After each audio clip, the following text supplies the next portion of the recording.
Chapter 25 of Quit Your Worrying by George Wharton James. Worries and Hobbies. Though these words are much alike in sound, they have no sympathy one with another. Put them in active operation, and they rush at each other's throats far worse than Allies and Germans are now fighting. They strive for a death grip, and as soon as one gets hold, he hangs on to the end, if he can. Yet, as in all conflicts, the right is sure to win in an equal combat. The right of the hobby is absolutely certain to win over the wrong of the worry. Webster defines a hobby as a subject or plan which one is constantly setting off, or a favourite and ever recurring theme of discourse, thought, or effort. But the editor of the Century Dictionary has a better definition, more in accord with modern thought, namely, that which a person persistently pursues or dwells upon with zeal or delight, as if riding a horse. Are you cursed by the demon of worry? Has he got a death grip on your throat? Do you want to be freed from his throttling assaults? If so, get a hobby, the more mentally occupying the better, and ride it earnestly, sincerely, furiously. Let it be what it will far more than pay in the end, when you find yourself free from the nightmare of worry that has so relentlessly ridden you for so long. Collect bugs, old china, Indian baskets, Indian blankets, pipes, domestic implements, war paraphernalia, photographs, butterflies. Make a herbarium of the flowers of your state. Collect postage stamps, old books, first editions. Go in for extra illustrating books. Pick up and classify all the stray phrases you hear. Do anything that will occupy your mind to the exclusion of worry. And let me here add a thought. The more unselfish you can make your hobby, the better it will be for you. Perhaps I can put it even in a better way yet. The less your hobby is entered into with the purely personal purpose of pleasing yourself, and the more actively you can make it beneficial, helpful, joy-giving to others, the more potent for good it will be in aiding you to get rid of your worries. He who blesses another is thrice blessed, for he not only blesses himself by the act, but brings upon himself the blessing of the recipient and of Almighty God, with the oft-added blessing of those who learn of the good deed and breathe a prayer of commendation for him. In San Francisco there is a newspaper man who writes in a quaint, peculiar, simple yet subtle fashion, who signs himself KCB. During the Panama Pacific Exposition, one of his hobbies was to plan to take there all the poor youngsters of the streets, the newsboys, the little ones in hospitals, the incurables, the down-and-outers of the workhouse and poor farm, and finally the almost forgotten old men and women of the almshouses. I saw strong men weep with deep emotion at the procession of automobiles conveying the happy, though generally silent throngs on one of these occasions, and KCB must have felt the showers of blessings that were sent in his direction from those who saw and appreciated his beautiful helpfulness. There is nothing to hinder any man, woman, youth or maiden from doing exactly the same kind of thing, with the same spirit, and bringing a few hours of happiness to the needy, thus driving worry out of the mind, putting it hors de combat, so that it need never again rise from the field. Every blind asylum, children's hospital, slum, old ladies' home, old man's home, almshouse, poor farm, workhouse, insane asylum, prison, and 1,000 other centres where the poor, needy, sick and afflicted gather, has its lonely hearts that long for cherishing, aching brows that need to be soothed, pain to be alleviated. And there is no panacea so potent in removing the worries of our own life as to engage earnestly in removing the positive and active ills of others. People occasionally ask me if I have any hobby that has helped me ward off the attacks of worry. I do not believe I have ever answered this question as fully as I might have done, so I will attempt to do so now. One of my first hobbies was food reform and hygienic living. When I was little more than 12 years of age, I became a vegetarian, and for 9 years lived the life pretty rigorously. I have always believed that simpler, plainer living than most of us indulge in, more open-air life, sleeping, working, living out of doors, more active physical exercise of a useful character, would be beneficial. Then I became a student of memory culture. Professor William Stokes of the Royal Polytechnic Institution became my friend, and for years I studied his system of mnemonics, or as it was generally termed, artificial memory. Then I taught it for a number of years, and evolved from it certain fundamental principles upon which I have largely based the cultivation of my own memory and mentality, and for which I can never be sufficiently thankful. Then I desired to be a public speaker. I became a hobbyist on pronunciation, enunciation, purity of voice, phrasing, and getting the thought of my own mind in the best and quickest possible way into the minds of others. For years I kept a small book in which I jotted down every word, its derivation and full meaning, with which I was not familiar. I studied clear enunciation by the hour.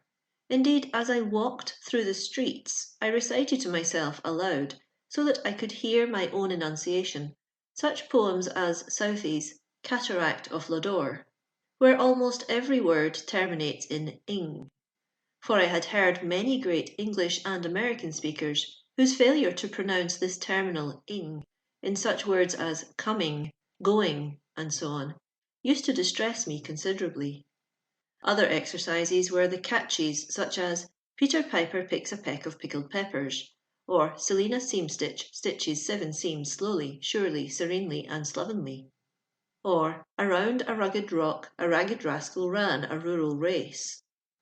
Then, too, Professor Stokes has composed a wonderful yarn about the memory, entitled My M Made Memory Medley, mentioning memory's most marvellous manifestations.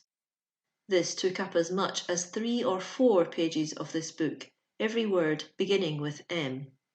It was a marvellous exercise for lingual development. He also had the far-famed fairy tale of Fenella, and these were constantly and continuously recited with scrupulous care as to enunciation. My father was an old-time conductor of choral and oratorio societies, and was the leader of a large choir. I had a good alto voice, and under his wise discipline it was cultivated, and I was a certificated reader of music at sight before I was 10 years old. Then I taught myself to play the organ, and before I was 20 I was the organist and choir master of one of the largest congregational churches of my native town, having often helped my father in the past years to drill and conduct oratorios such as the Messiah, Elijah, the Creation, and so on. When I began to speak in public, the only special instruction I had for the cultivation of the voice was a few words from my father to this effect: stand before the looking-glass, and insist that your face appear pleasant and agreeable. Speak the sentence you wish to hear. Listen to your own voice. You can tell as well as anyone else whether its sound is nasal, harsh, raucous, disagreeable, affected, or in any way displeasing or unnatural. Insist upon a pure, clear, natural, pleasing tone. And that's all there is to it. When you appear before an audience, speak to the persons at the further end of the hall, and if they can hear you, don't worry about anyone else. Later, when I had become fairly launched as a public speaker, he came to visit me, and when I appeared on my platform that night, I found scattered around on the floor, where none could see them but myself, several placards upon which he had printed in easily read capitals, "Don't shout," "Keep cool," "Avoid ranting," "Make each point clear," "Don't ramble," and so on. When I was about 14, I took up phonography, or stenography as it is now known. This was an aid in reporting speeches, making notes and so on, but one of its greatest helps was in the matter of analysing the sounds of words, thus aiding me in their clear enunciation. At this time I was also a Sunday school teacher, and at 16 years of age a local preacher in the Methodist Church. This led to my becoming an active minister of that denomination after I came to the United States, and for 7 years I was as active as I knew how to be in the discharge of this work. In my desire to make my preaching effective and helpful, I studied unweariedly and took up astronomy, buying a 3-inch telescope, and soon became elected to fellowship in the Royal Astronomical Society of England. Then I took up microscopy, buying the fine microscope from Dr. Dallinger, President of the Royal Microscopical Society, with which he had done his great work on bacilli, and which, by the way, was later stolen from me, and I was speedily elected a Fellow of that distinguished society. A little later, Joseph LeConte, the beloved geologist of the California State University, took me under his wing and set me to work solving problems in geology, and I was elected in due time a Fellow of the Geological Society of England, a society honoured by the counsels of such men as Tyndall, Murchison, Lyell, and all the great geologists of the English-speaking world. Just before I left the ministry in 1889, I took up, with a great deal of zeal, the study of the poet Browning. I had already yielded to the charm of Ruskin, whom I personally knew, and Carlyle. But Browning opened up a new world of elevated thought to me, in which I am still a happy dweller. In seeking a new vocation, I naturally gravitated towards several lines of thought and study, all of which have influenced materially my later life, and all of which I pursued with the devotion accorded only to hobbies. These were 1. A deeper study of nature in her larger manifestations, as the Grand Canyon of Arizona, the Petrified Forest, the Yosemite Valley, the Big Trees, the High Sierras, with their snow-clad summits, glaciers, lakes, canyons, forests, flora and fauna, the Colorado and Mojave deserts, the Colorado River, the Painted Desert, and the many regions upon which I have written books. 2. The social conditions of the submerged tenth, which led to my writing of a book on The Dark Places of Chicago, which was the stimulating cause of W. T. Stead's soul-stirring book, If Christ Came to Chicago.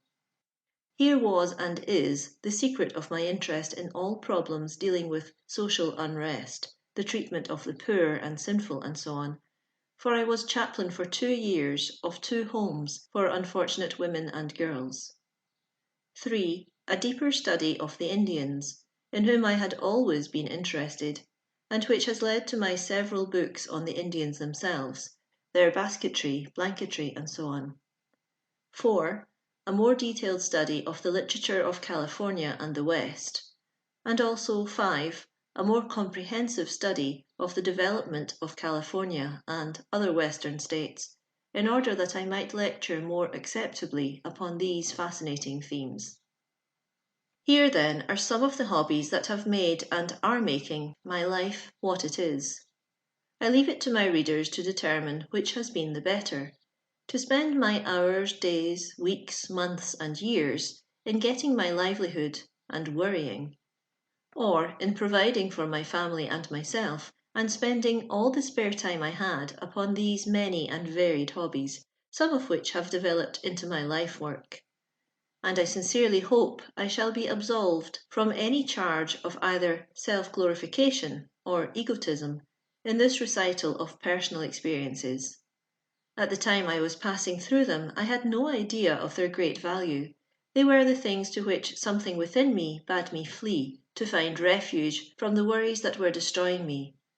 And it is because of their triumphant success that I now recount them, in the fervent desire that they may bring hope to despondent souls, give courage to those who are now wavering, uncertain and pessimistic, and thus rid them of the demons of fret and worry. Now that I have come to my final words, where all my final admonitions should be placed, I find I have little left to say. I have said it all, reader, in the chapters you have read, or skipped. Indeed, I have not so much cared to preach to you myself, as to encourage, incite you to do your own preaching. This is by far the most effective, permanent, and lasting. Improvement can come only from within. A seed of desire may be sown by an outsider, but it must grow in the soil of your soul, be harboured, sheltered, cared for, and finally beloved by your own very self, before it will flower into new life for you.